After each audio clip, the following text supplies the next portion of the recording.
Reactivity की अगर बात करूं तो F2 बहुत वायलेंटली रिएक्ट करता है, फिर Cl2 रिएक्टिविटी दिखाता है, फिर Br2 दिखाता है, एंड दोस्तों I2 की रिएक्टिविटी लगभग 0 मानते हैं। इसका मतलब हर टाइप का स्ट्रक्चरल आइसोमर जो 4 कार्बन के साथ हो सकता है वो बन जाएगा, या 5 कार्बन के साथ हो सकता है 5 के हिसाब से बन जाएगा।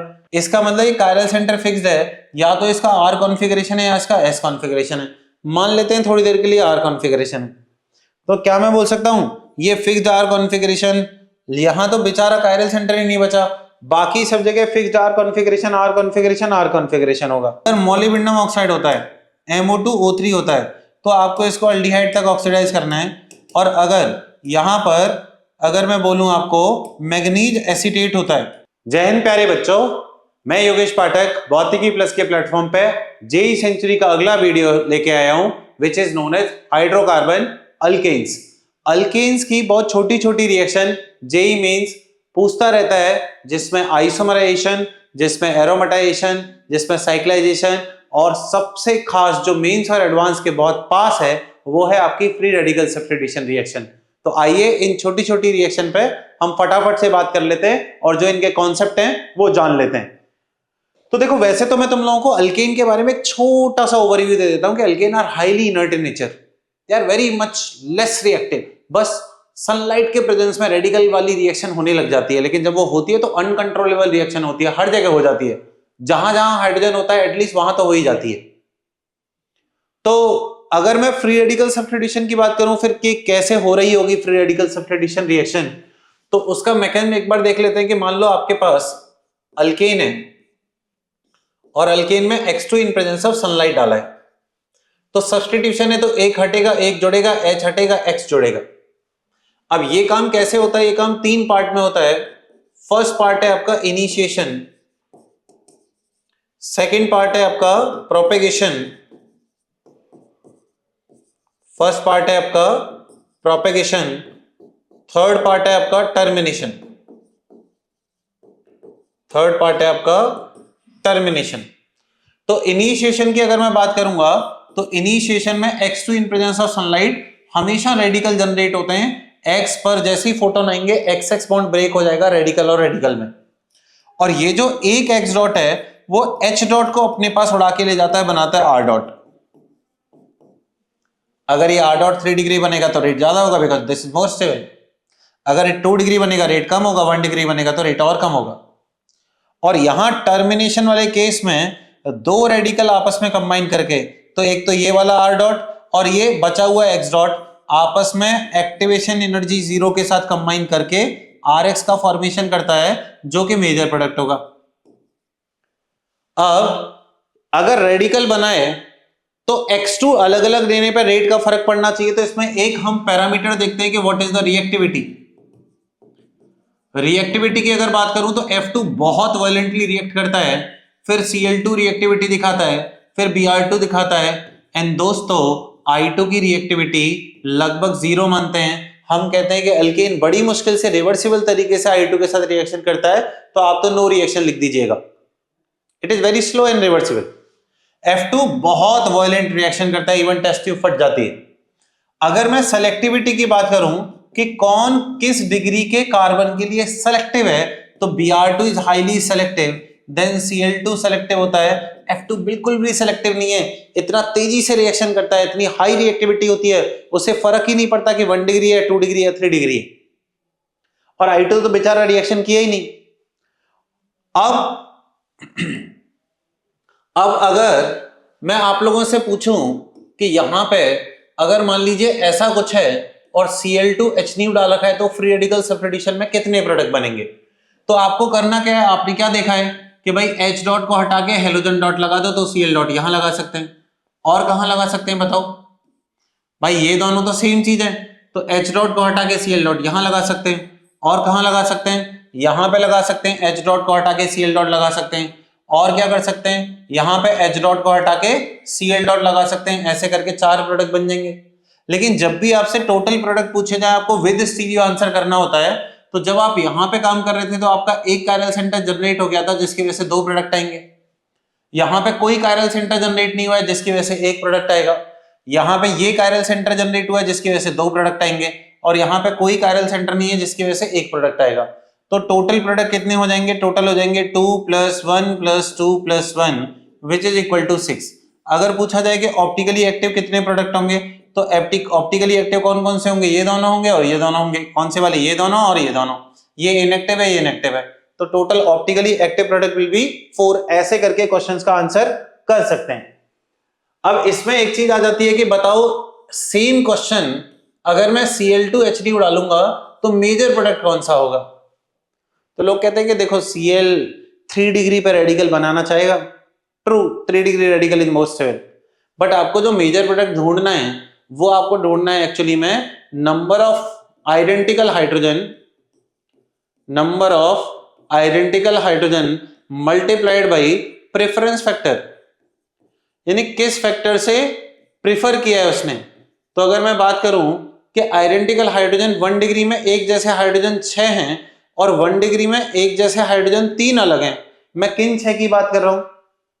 मैं बच्चों इन 6 की बात कर रहा हूं। 3 और 3 6, ये दोनों आइडेंटिकल, सारे हाइड्रोजन एटम सेम होंगे, किसी को भी हटाओगे सेम प्रोडक्ट आएगा। और यहां की अगर बात करूंगा तो ये तीनों हाइड्रोजन सेम होंगे, किसी को भी हटाओगे तो सेम प्रोडक्ट आएगा। वहीं अगर मैं 2 डिग्री हाइड्रोजन की बात करूंगा तो 2 डिग्री हाइड्रोजन में ऊपर वाला हाइड्रोजन और नीचे वाला हाइड्रोजन आइडेंटिकल प्रोडक्ट देगा, 2 हाइड्रोजन आइडेंटिकल है। और 3 डिग्री हाइड्रोजन की बात करूंगा तो मेरा ये वाला इकलौता हाइड्रोजन है, तो 1 हाइड्रोजन हो जाएगा मल्टीप्लाइड बाई प्रेफरेंस फैक्टर। वो आपको पता होना चाहिए कि अलग अलग हैलोजन का क्या प्रेफरेंस फैक्टर है। आइए मैं समझा देता हूं।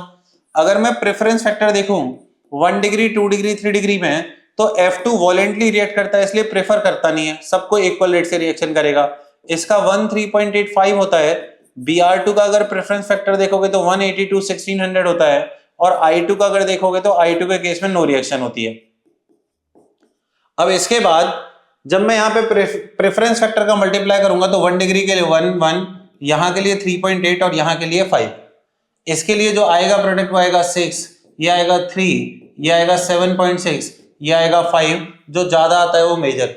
इसका मतलब जो बच्चे ऐसा गैस कर रहे थे कि 3 डिग्री वाला मेजर बनेगा, इसमें मेजर कौन सा बन रहा है? 2 डिग्री वाला। Even you can find the percentage of major product which is equal to 7.6 divide by इसका टोटल सम कर लो। सम करोगे तो कितना आ जाएगा? 21.6। तो 21.6 into 100 will be the percentage of this 2 degree product. कितना ज्यादा बनने वाला है। इसके बाद अगर मैं अल्केन के फ्री रेडिकल सब्स्टिट्यूशन के बाद रिएक्शन बताऊं तो एक रिएक्शन होती है आइसोमराइजेशन, जिसमें हम अनहाइड्रस AlCl3 के साथ लेके अल्केन को हाई टेम्परेचर पे गर्म कर देते हैं, जिससे अल्केन के सारे कार्बन हाइड्रोजन बॉन्ड टूटने लग जाते हैं। और जब सारे कार्बन हाइड्रोजन बॉन्ड टूटने लग जाएंगे, जब उनको ठंडा करेंगे, तो मुझे लगता है जब बॉन्ड बनाने पाएगा तो कोई भी कार्बन किसी भी प्रकार से जुड़ सकता है। इसका मतलब हर प्रकार की कनेक्टिविटी हो सकती है। इसका मतलब हर टाइप का स्ट्रक्चरल आइसोमर जो 4 कार्बन के साथ हो सकता है वो बन जाएगा, या 5 कार्बन के साथ हो सकता है 5 के हिसाब से बन जाएगा। 4 कार्बन के साथ से नया स्ट्रक्चर सिर्फ ऐसा ही तो पॉसिबल है। यानी कि जितने सारे स्ट्रक्चरल आइसोमर है वो सारे के सारे बना देने। अगर मान लो 5 कार्बन में यही चीज पूछी जाती कि अनहाइड्रस AlCl3 से हीट करने पर क्या प्रोडक्ट बनेगा, तो एक तो 4 कार्बन वाला बनता और एक 3 कार्बन वाला बनता। कैसे बना होगा? Assumed mechanism is free radical. सारे कार्बन को रेडिकल रेडिकल में तोड़ दो, फिर उन्हें आपस में अरेंज करके लगा दो। इसका मतलब ये वाला स्ट्रक्चर बन सकता है, 3 कार्बन वाला, 4 कार्बन वाला। इवन मैं आपको बता दूं कि जैसे जैसे हम इसको तोड़ के नए स्ट्रक्चर बनाते हैं, जितना ब्रांच स्ट्रक्चर बना रहे होते हैं उतना ज्यादा स्टेबिलिटी बढ़ रही होती है, और जितनी स्टेबिलिटी बढ़ रही होती है उतना हीट ऑफ कंबशन घट रहा होता है। तो अगर कोई आपको अल्केन में हीट ऑफ कंबशन मेजर कराए तो हीट ऑफ कंबशन इस वाले रास्ते से देखा जा सकता है। अगर मैं नेक्स्ट रिएक्शन की बात करूं साइक्लाइजेशन, तो मान लो मैंने यहां पे 6 कार्बन की चेन ले रखी है 1 2 3 4 5 6। इसमें या तो रिएजेंट लिखिए Al2O3 Cr2O3 हीट। अब लेकिन यहां पे ध्यान रखना हीट में टेम्परेचर होता है 300 डिग्री सेल्सियस तक, या फिर इसमें लिखिए मोलिब्डेनम ऑक्साइड, या फिर इसमें लिखिए V2O5 हीट। ऐसे रिएजेंट से आप 1 वाला हाइड्रोजन हटा के रेडिकल बनाओ, 6 वाला हाइड्रोजन हटा के रेडिकल बनाओ, और 1 और 6 के रेडिकल को कंबाइन करके साइक्लिक स्ट्रक्चर बना दो, तो आपका 6 मेंबर रिंग बनने लग जाएगा। अगर 5 कार्बन होंगे तो 5 मेंबर रिंग बनेगा, 4 पे 4 मेंबर रिंग बनेगा, 3 मेंबर रिंग बनेगा, 2 मेंबर तो रिंग ही नहीं होती। लेकिन अगर 7 कार्बन होंगे तो आप 1 और 7 को कंबाइन नहीं करोगे, बिकॉज 7 से केवल 6 मेंबर रिंग होती है, तो आप 1 और 6 को कंबाइन करोगे और मिथाइल को साइड में छोड़ दोगे। कहने का मतलब क्या है कि 2 4 6 7, आप यहाँ पे 7 कार्बन के केस में एक हाइड्रोजन यहां से हटाने वाले हो और एक हाइड्रोजन यहां से हटाने वाले हो। 1 और 6 में कंबाइन करके आप 1 मिथाइल साइक्लोहेक्सेन बना दोगे इस तरीके से। तो बताओ बच्चों 8 कार्बन में क्या होगा? एक तो 2 और 6 को कंबाइन कर लो, एक तो क्या कर लोगे 1 और 6 को कंबाइन कर लोगे, और क्या कर सकते हो 2 और 7 को कंबाइन करके प्रोडक्ट बना सकते हो। तो इसमें दो प्रोडक्ट बनते हैं, एक इथाइल साइक्लोहेक्सेन और एक 1,2 डाइमिथाइल साइक्लोहेक्सेन। एक बार करके देखना पेपर पे। साइक्लाइजेशन के अगला ही रिएक्शन जिसके रीजन अप्रोक्सीमेटली सेम होते हैं लेकिन कंडीशन थोड़ी सी ज्यादा टेम्परेचर वाली 10 to 20 बार प्रेशर वाली होती है, जिसका नाम है एरोमेटाइजेशन।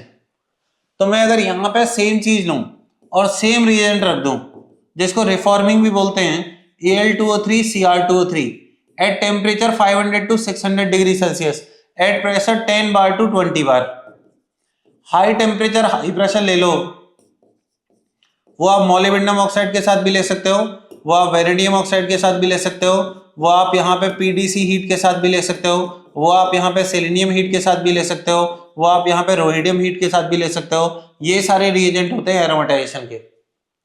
और करना क्या होता है कि पहले 1 और 6 को कंबाइन करके साइक्लिक बनाना होता है, फिर 1 और 2 का H डॉट हटा के पाई बॉन्ड, फिर यहाँ पे पाई बॉन्ड, फिर यहाँ पे pi bond, finally aromatic ring बन जाती है।